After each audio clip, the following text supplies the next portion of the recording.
Assalamualaikum warahmatullahi wabarakatuh. Oke, berjumpa lagi pada mata kuliah metodologi pendidikan pendidikan untuk program studi pendidikan biologi dan program studi pendidikan fisika. Oke, kesempatan kali ini saya akan memberikan tutorial bagaimana cara menyusun suatu latar belakang. Oke, dalam penyusunan latar belakang ini ada komponen yang perlu diperhatikan. Yang pertama adalah kondisi sekarang,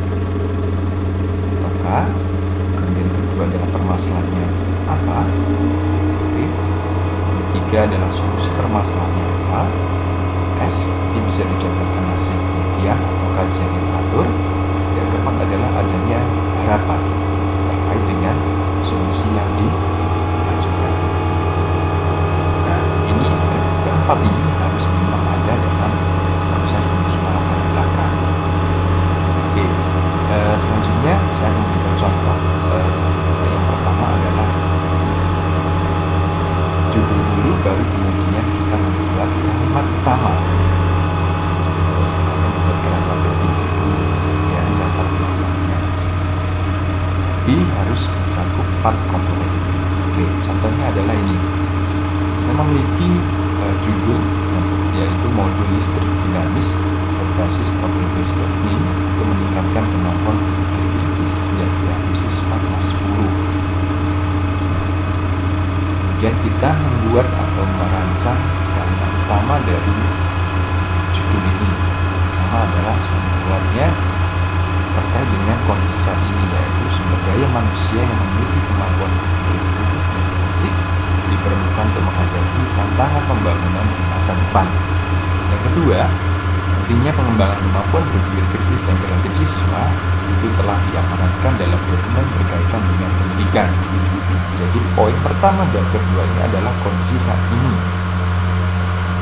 Oke, bisa dimengerti ya.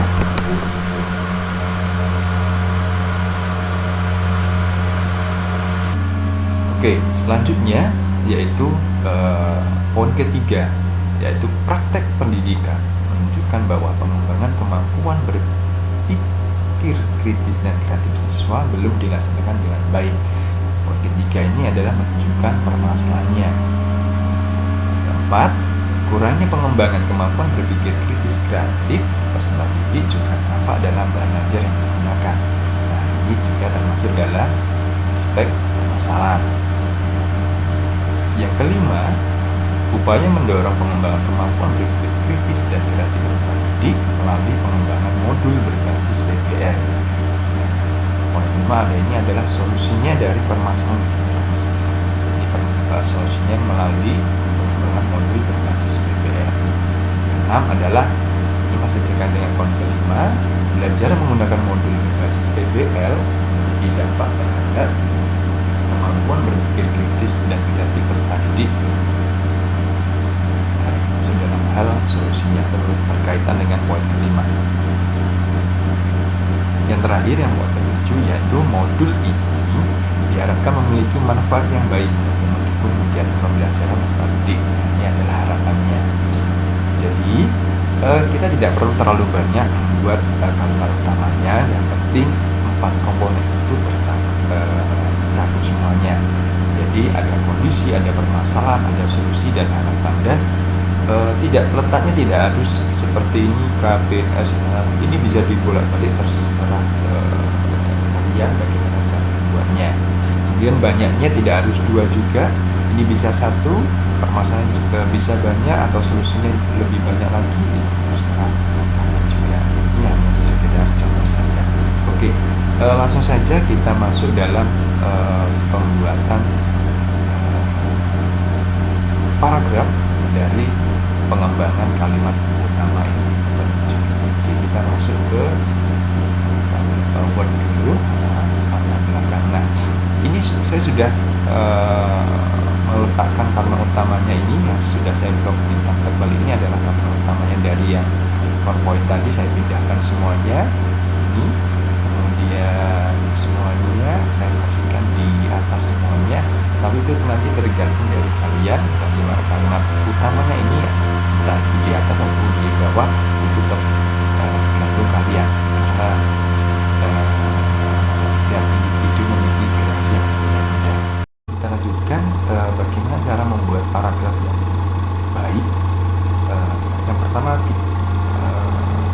punya kalimat utamanya dulu. Dari kalimat utama ini kita kembangkan lagi dengan beberapa kalimat penjelasannya. Nah, yang pertama, sumber daya manusia yang memiliki kemampuan berpikir kritis dan kreatif diperlukan untuk menghadapi tantangan pembangunan di masa depan. Nah, bagaimana cara memiliki kalimat penjelasan yang terkait ini?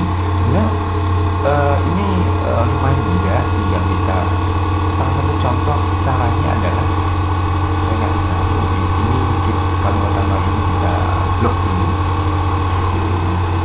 kita copy dulu, kemudian kita masuk ke ini sumber segala referensi ya, kita master, kemudian jangan lupa di akhir kita kasih dot pp. Kenapa dikasih ini? Supaya nanti yang muncul adalah hal-hal yang berkaitan dengan komponen kalimat utama tadi, yaitu berupa file. File ini nanti kamu bisa dipilih yang bentuk artikel. Jadi jangan yang bisa sih kalau yang seperti ini repository utamanya adalah biasanya skripsi ataupun yang lain, tapi kalau saya sarankan dalam bentuk artikel ini boleh sekali yang dengan ini. Tapi saya sudah mendapatkannya karena ini tadi. Oke, saya buka ada di sini tampilan ini, kemudian ada juga konsep dan kata penggunaannya di kode diterapkan pada biasa. Kita masuk ke sini. Dari kalimat utama ini saya tambahkan beberapa kalimat, yaitu perkembangan zaman yang semakin cepat berdampak pada perubahan di berbagai bidang. Kemudian saya jelaskan lagi satu-satunya adalah ini saya ambil dari Hidayah, pemanfaatan teknologi informasi dan komunikasi dalam segala segi kehidupan pada abad 21 dibutuhkan dalam dunia kerja. Nah, kita bisa mencomot hal ini, di copy paste kemudian dimasukkan di sini. Sebenarnya begini, cuma saran saya kita biasakan untuk membuat kalimat sendiri. Kita bisa membuat kalimat sendiri, tapi intinya sama. Makanya saya ubah dalam bentuk ini, karena tadi pemanfaatan ini dulu mengarah ke 21, tapi saya ubah salah satunya, yaitu pemanfaatan teknologi informasi dan komunikasi menuntut adanya perubahan kompetensi yang dibutuhkan dalam dunia kerja. Seperti apa? Rujukannya tadi ada Hidayah dan kawan-kawan 2017. Ini nanti literatur ini nanti masuk ke perpustakaan. Kemudian dilanjutkan lagi. Ini bisa diambil dari segi Zubaidah, ini juga mencakup abad 21. Cuma saya mengambil dari beberapa hal. Memang harus banyak membaca juga sih, tapi bisa kita rangkai dengan bagus. Harus membaca. Saya mengambil ini dari Wagner 2010 ini, mengidentifikasi karena dari awal terkait dengan abad 21 keterangan apa saja yang diperlukan untuk dinasti di abad 21, yaitu hasil penelitian dari Wagner ini ada 7 komponen. Kemudian saya letakkan di sini, saya copy paste. Hal ini sejalan dengan Wagner 2010 di mana ada 7 keterampilan diberikan di abad 21 untuk sudah jadi kalimat paragraf pertamanya. Yang terpenting adalah dalam menyusun latar belakang setiap paragraf itu harus memiliki rujukannya. Kemudian lanjut ke paragraf kedua, yaitu tadi pentingnya penanaman kemampuan kritis telah diamankan dalam dokumen berkaitan dengan pendidikan. Ini tadi seperti lakukan langkah seperti di awal tadi, jangan berkumpul juga apa. Ini saya sudah mendapatkan peraturan Mendiknas 2016, saya skip aja langsung ke berapa ini berkaitan dengan dokumennya. Kemudian masuk ke paragraf 3 yang tadi adalah permasalahannya. Namun demikian, atau ininya dihilangkan aja ke awal. Oke, untuk penyusunan paragraf ini memang harus kita rajin membaca ya.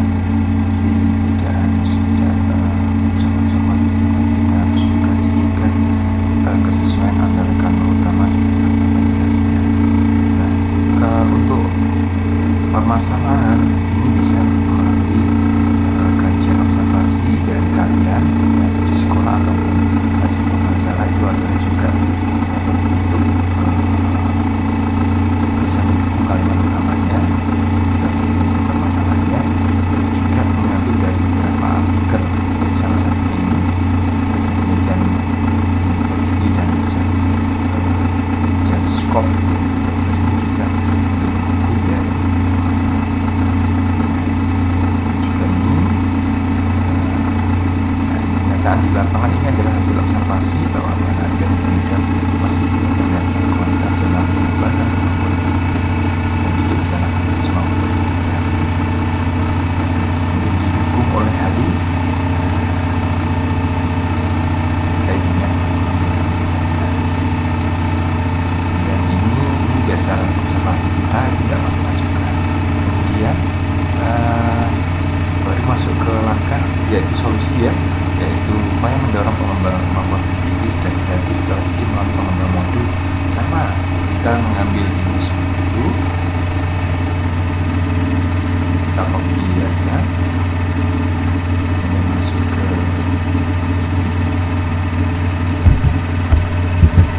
lupa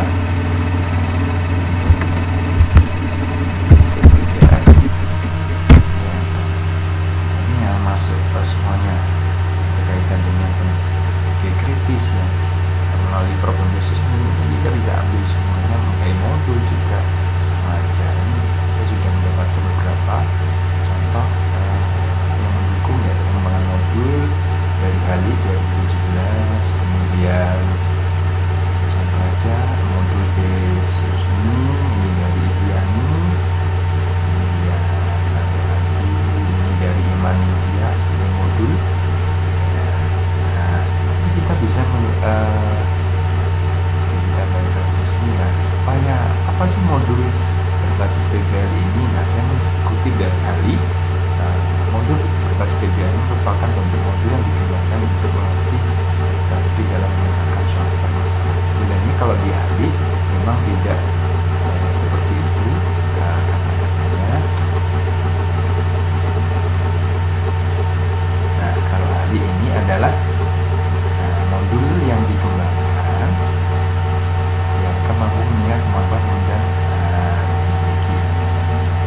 Jadi modul PBL ini maksudnya ini memungkinkan siswa untuk dapat melihat masalah secara nyata atau saya kembangkan sendiri mengerjakan sebuah masalah. Ini sebenarnya tidak masalah, intinya sama ini kita mengutipnya itu ataupun kita mau mengutip semuanya juga tidak masalah juga. Mengapa kita membuat kalimat sendiri walaupun itu sama aja, supaya kita tidak terlalu banyak konteks plagiasinya. Kita membuat sendiri namun sumbernya tetap sama yaitu dari kami. Harusnya di situ ya, kita harus belajar bisa membuat kalimat sendiri. Dan modul ini juga dapat mengembangkan kemampuan kritis untuk masalah-masalah yang ada. Lanjutannya juga kita membuat sendiri juga dan didukung oleh Yani bahwa modul ini yang tadi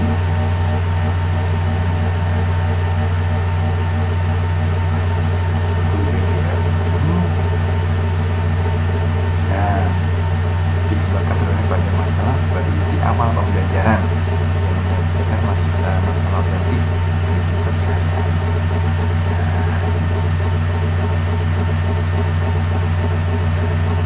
Bisa seperti modelnya ini menurut Idiani seperti ini. Kemudian sebenarnya di artikel ini ada kelanjutannya yaitu modul ini menyajikan masalah otentik berkaitan langsung dengan kehidupan sehari-hari. Konteks sehari-hari sebenarnya sama dengan konteksnya Hali itu. Nah ini ya memungkinkan paragraf selanjutnya. Nah lihat masalah secara nyata berarti kan ada di kehidupan sehari-hari. Konteks permasalahan dijadikan berkaitan langsung dengan kehidupan sehari-hari. Ini sebenarnya ada dua yaitu dari Hali dan Idiani. Kontennya adalah sama, maka kita bisa menggunakan menjadikan rujukannya kedua-duanya, tidak masalah. Walaupun bahasanya beda tapi intinya sama, itu kita campur aja. hanya 2, bahkan mungkin sampai 10 atau 15, tidak masalah dalam catatan bisnis kalau memang konteksnya adalah sama. Lalu ini oleh karena itu diharapkan modul DPD ini dapat membantu peserta didik. Kemudian lanjutannya adalah belajar menggunakan modul ini memiliki dampak terhadap kemampuan peserta didik. Nah, ini adalah hasil penelitiannya bagaimana. Nah, sebenarnya ahli Irian tadi kemudian Imam ini sudah caranya ketika kita melalui dampak itu adalah hasilnya bagaimana. Mudah saja kita bisa mengamatinya, tidak hanya di hasilnya tapi langsung aja disimpulan. Nah, kesimpulannya bagaimana ini? Oh, persentase ketuntasan belajar siswa pada kategori tinggi yaitu bisa dicatat di sini. Juga ya, kita lihat simpulannya. Simpulannya bagaimana? Nah, ada di sini. Oh, ternyata hasilnya bahwa efektif ya. Efektif modul ini hasil belajar bagi kita semua memiliki tingkat ada dengan modulnya dan kategori tinggi atau baik. Nah, kita rangkum jadi sini hasil bagi sebelah dari Yani menyatakan bahwa modul berbasis negara memberikan hasil belajar ya, pada kategori tinggi. Kemudian lanjut modul ternyata sekarang kita lihatnya adalah di kesimpulannya. Kalau dampak itu berarti sudah ada hasilnya. Nah, dampaknya bagaimana? Oh, ternyata penerapan modul ini meningkatkan literasi sains siswa dan juga mengurangi kemampuan miskonsepsinya. Belajar menggunakan modul berbasis DPR berdampak pada peningkatan asisten dan mengurangi miskonsepsi. Hal serupa dinyatakan oleh Rawanto dan Santoso bahwa itu lain. Sebenarnya banyak lagi bisa kalian tambahkan lagi. Kalau misalnya ini sama, konteksnya sama, kalian bisa tambahkan lagi. Ini koma lagi, titik koma, apa, silakan. Ini baru yang terakhir adalah modul yang dikembangkan. Harapannya bagaimana? Oke, cukup sekian tutorial dalam penyusunan latar belakang. Semoga bermanfaat untuk kalian. Tetap semangat, menjaga kesehatan dan tetap berpikir positif